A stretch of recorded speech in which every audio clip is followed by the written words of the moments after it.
I took time off work to attend my brother's wedding. When I got there, I found out I wasn't even invited inside. They just wanted me to help set up. I put down the decorations, smiled, and said, "Good luck without me." They didn't even notice I was gone until it was too late. Hi Reddit. I'm 39F and, well, this is one of those stories I've sat on for a while, because for a long time I didn't really know what to make of it. I didn't want to sound petty or dramatic or like I was blowing things out of proportion. But after a few months, and the encouragement of my husband and therapist, I've realized that no, this was actually messed up. And the people involved knew exactly what they were doing. To keep things clean, I'll change some names. My brother will be Lucas, his fiancée now wife is Chloe, and my parents are just mom and dad.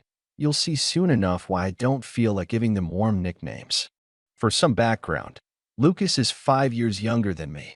We were never particularly close growing up, mostly because our parents made it very clear which one of us mattered more. I was the quiet, responsible one. Good grades, part-time job in high school, never caused a fuss.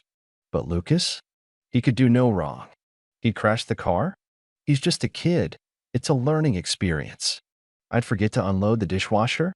Why are you being lazy and disrespectful? You get the idea. Still, I tried to be a good sister. I genuinely did.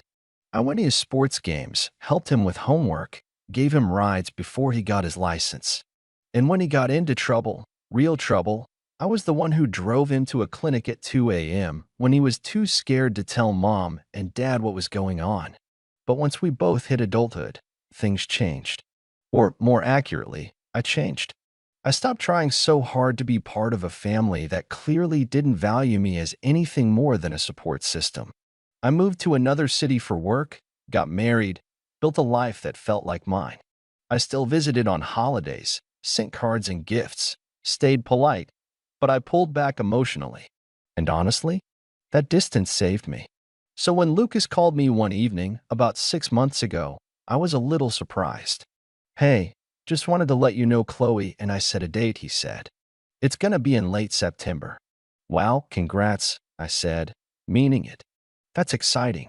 Where's the venue?" He gave me the name of a charming little vineyard a few hours away.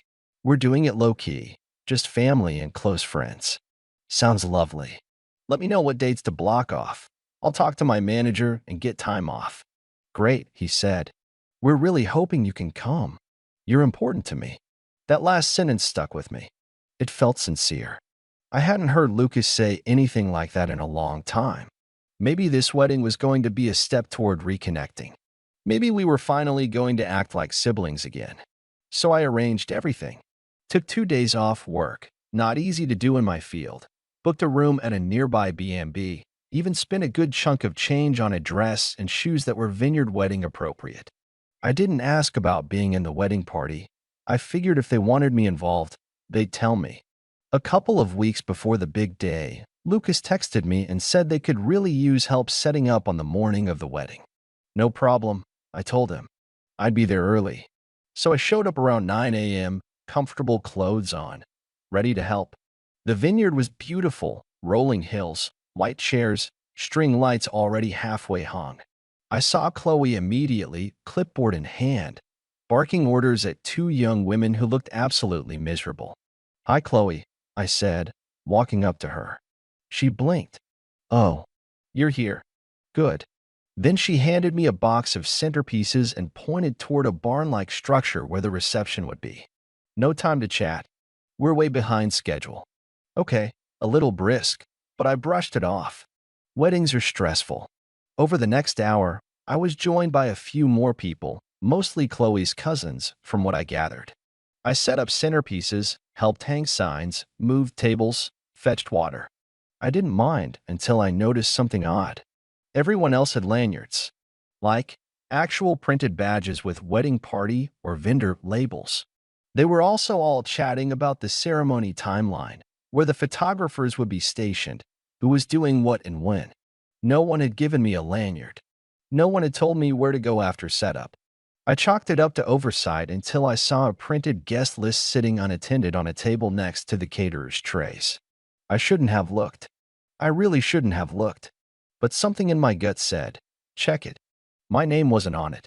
Not under bride's family, not under groom's family, not anywhere. I flipped it over. I checked again. Nothing. At first, I thought there must be a mistake. So I walked over to Lucas, who was standing near the main building with his groomsmen. Hey, I said, trying to sound casual. Just a weird question. I didn't see my name on the guest list. Is there a different copy, maybe? He looked at me like I had asked if aliens were catering. Oh, he said, rubbing the back of his neck. Yeah, about that. What he said next still blows my mind. Chloe thought it might be better if you just helped out in the morning and then headed out before the guests arrived. You know, to keep it intimate. We're really trying to keep numbers tight. I blinked. Wait, you want me to help set up for your wedding, but not actually attend the wedding? Don't take it personally, he said quickly. It's not that we didn't want you here. It's just, you know, logistics. And Chloe's family is really big. I just stood there. This wasn't an oversight. This wasn't a mistake. This was intentional. And the worst part? He didn't even look guilty. He looked embarrassed, sure, but not sorry. I nodded slowly, handed him the little box of name cards I'd been holding, and said, as calmly as I could, good luck without me. Then I turned around, walked back to my rental car, and drove off. They didn't even notice I was gone. Not right away, anyway. I didn't cry on the way back to the B&B. I think my body was too stunned to allow for that yet.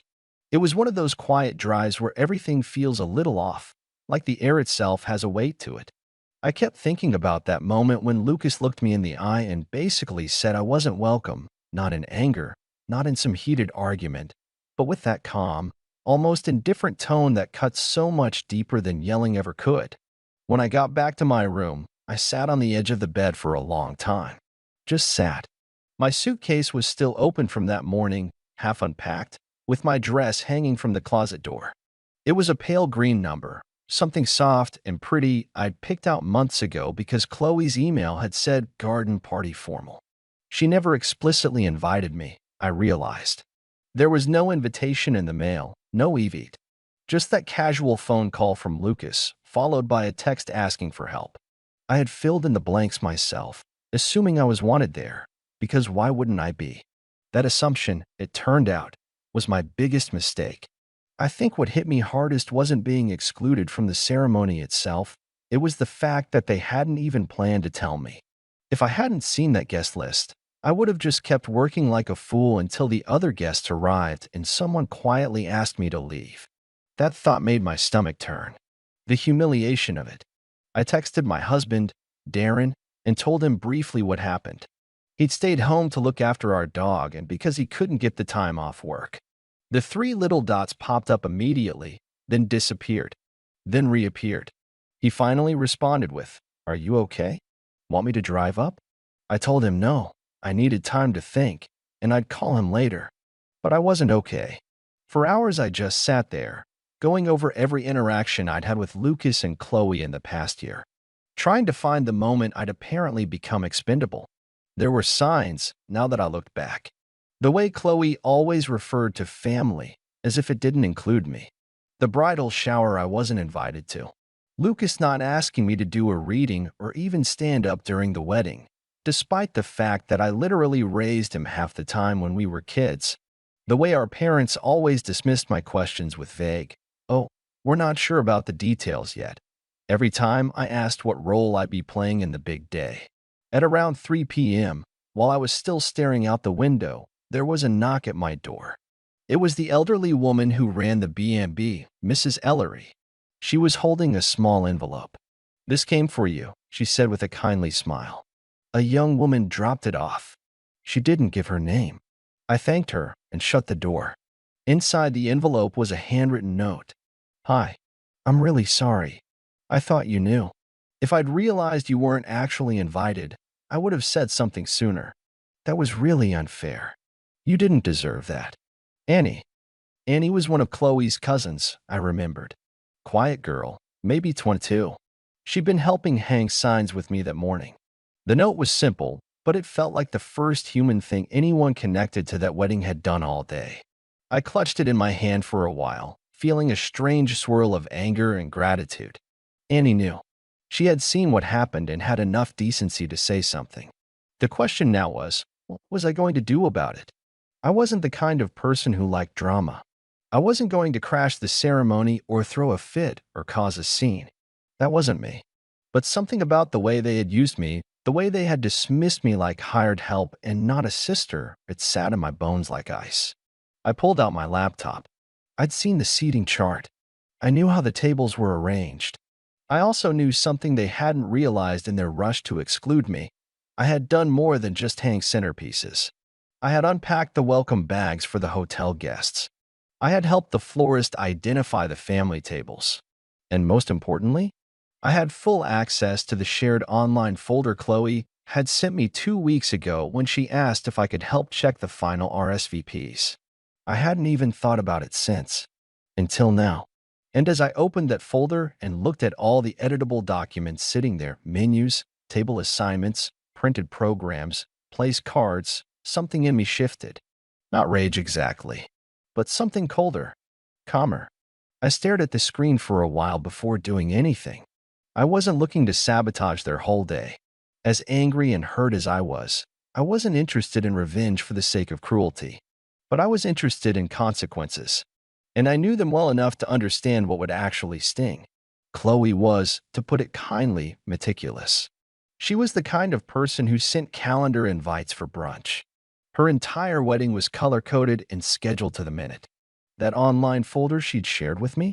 It wasn't just for reference, it was her command center. Everything ran through it. So, I took my time. I read everything, double-checked what documents were linked to what vendors, what PDFs were marked final, and which ones were still editable. I wasn't going to ruin anything. I wasn't going to delete the table numbers or mess with the catering orders.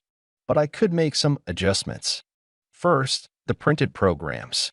They had listed the wedding party, parents of the bride and groom, maid of honor, best man, bridesmaids, groomsmen, and then a short list of special mentions.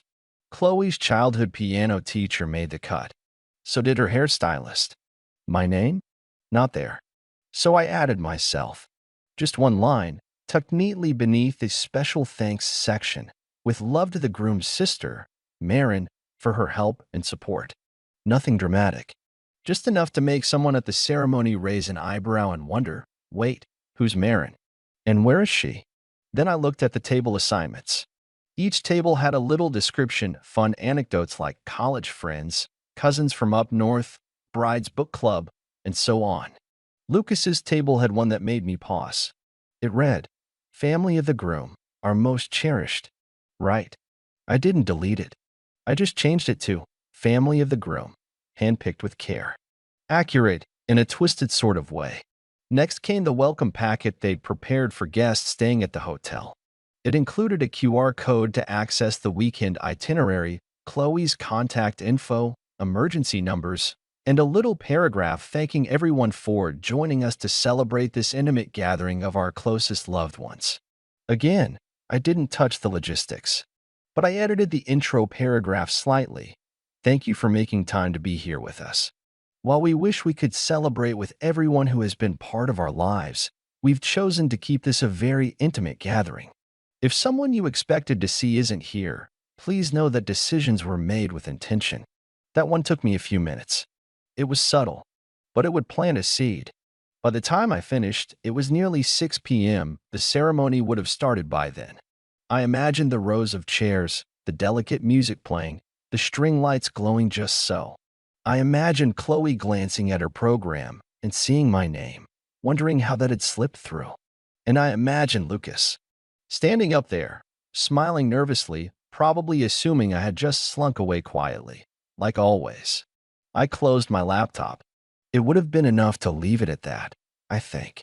But something still didn't sit right with me. This whole wedding had been orchestrated not just to exclude me, but to use me, to squeeze out whatever value they could, then politely escort me out the back before the real party began. So I opened my phone and scrolled through my photos. A few from earlier that morning, snapshots I'd taken while helping, thinking they might want behind-the-scenes pictures. One was of the reception space just after we'd finished hanging the garland. Another showed the welcome table, neatly arranged with guest favors and the updated programs I'd quietly adjusted. I posted 3 of them to Facebook with a short caption, "Beautiful venue." Spent the morning helping set up for my brother's big day. Wasn't invited to stay for the ceremony, but I'm sure it'll be lovely. Nothing accusatory. Nothing cruel. But the message was clear. I turned off my phone after that. Didn't want to watch the comment section light up. I just sat there for a while, ate the fruit I'd stashed in my bag, and tried to let the day settle into place. But the peace didn't last long, because around 7:30, there was a knock at my door. A loud one. I walked over slowly, unsure if I was imagining it. Another knock, faster this time, followed by a voice. "Marin? It's me." Opened the door. "Lucas." His voice wasn't angry. It wasn't even firm. If anything, he sounded confused, off balance, like something had just dawned on him, and he wasn't sure what to do with it. I didn't move. He knocked again. "Marin, please." Still, I waited. Then I heard him sigh, then say something I didn't expect. "I didn't know Chloe didn't invite you." I didn't answer right away. I just stood there, hand on the doorknob, listening. He didn't knock again. He didn't raise his voice or repeat himself. He just stood on the other side of that door in silence, waiting. Finally, I opened it a crack. Lucas looked off. Not angry. Not sad. More like someone who'd just found a piece of a puzzle under the couch and suddenly realized the picture was different than they thought. "Can I come in?" he asked. I stepped aside without a word. He walked in slowly, glancing around the room like he was expecting some kind of scene, maybe me crying, or packing, or throwing things. But everything was tidy. Still, I'd sat with my thoughts too long to waste them on dramatic displays. Lucas sat on the small sofa by the window. I didn't join him. I stood. He looked up at me. "Chloe told me you were too busy with work to be part of the ceremony." I blinked at him. "What?" "She said you offered to help with the setup, but that you didn't want to sit through the whole wedding. That you'd leave before it started. She said you found that stuff boring." I didn't respond right away. I needed a second to process the sheer gall of it. So that was the story she told him. That I'd volunteered to help out and then, what? Casually opt out of my own brother's wedding? And he believed it. I felt something cold tighten behind my ribs. "And you didn't find that strange? That I'd come all the way here, take time off work, spend money on a dress and a hotel, just to hang string lights and leave?" Lucas rubbed his face, like he'd just started putting 2 and 2 together for the first time. "I don't know. I guess I just assumed. You know, you don't love big events, and Chloe said you didn't want to be in the pictures. She told me not to make a big deal out of it." I stared at him, not even sure where to begin. "Lucas," I said slowly, "Chloe never invited me to your wedding. Not once. I thought maybe it was an oversight, or that something got lost in the mail. So I kept waiting. Then you asked me to come early to help set up, and I thought, maybe you just assumed I knew I was included. I didn't see a guest list until this morning," I added. "I saw everyone's name. I wasn't on it." He looked down at his hands. "She said you didn't want to come." I let out a breath through my nose. "Calm. Careful." She lied. There was a long pause. Lucas looked like he wanted to argue, but couldn't quite bring himself to do it. "I didn't know," he said again, softer this time. "I swear I didn't know." I let the silence stretch. Let it sit there like a mirror he didn't want to look into. Finally, he asked, "Why didn't you say anything?" I raised an eyebrow. "When?" "During the 30 minutes I was handing out table signs and getting asked to redo the flower vases? Or maybe right before I left, when you asked me to head out quietly because guests were arriving." He winced. That part, he remembered. That part was him. "She told me you'd be uncomfortable around the bigger groups," he said. "That you wanted to help, but didn't want to be a guest." That's how she put it. "Lucas," I said quietly, "she didn't forget to include me. She planned it. Every piece of it." He nodded slowly, the weight of it finally starting to land. "Do Mom and Dad know?" I gave a small, humorless laugh. "They've been floating around for the last 24 hours pretending not to notice. Chloe told them I didn't want to be there either. They just didn't want to challenge her." Lucas sank deeper into the sofa. I. I'm sorry. I nodded, but I wasn't ready to forgive. Not yet. Maybe not ever. It's your wedding, I said. You get to make your choices. But just remember, your choices are what tell people who they are to you and who you are to them. He didn't speak. I picked up my phone and checked the time. You should get back. Dinner's probably starting soon. He stood slowly. Are you coming? That made me laugh, sharp and dry. No, Lucas. I'm not. He hesitated, then nodded, looking defeated in a way I'd never seen before. Maybe it was guilt. Maybe it was just the beginning of it. As he reached for the doorknob, he turned back.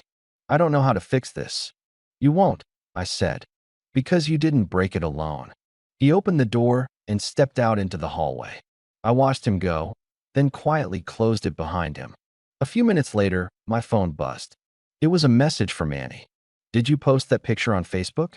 Chloe's mom saw it. She's freaking out. So is Chloe.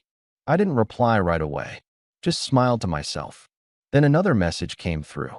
Chloe's asking where the printed programs came from. She says someone must have tampered with the file. I think she suspects you.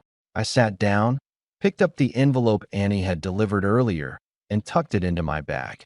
I stayed in that hotel room the rest of the night. I didn't go to the reception. I didn't peek at any photos. I didn't respond to any of the half-hearted texts from distant cousins saying things like, "Are you coming?" Or "Did something happen?" I just let the storm swirl around without stepping into it. The next morning, I got up early, packed my things, and checked out. There was no dramatic exit. No teary goodbye. Just the quiet satisfaction of knowing I didn't let them write me out of the story without writing myself back in. On the drive home, I got a call from my mom. I let it go to voicemail. Then one from my dad. Same thing.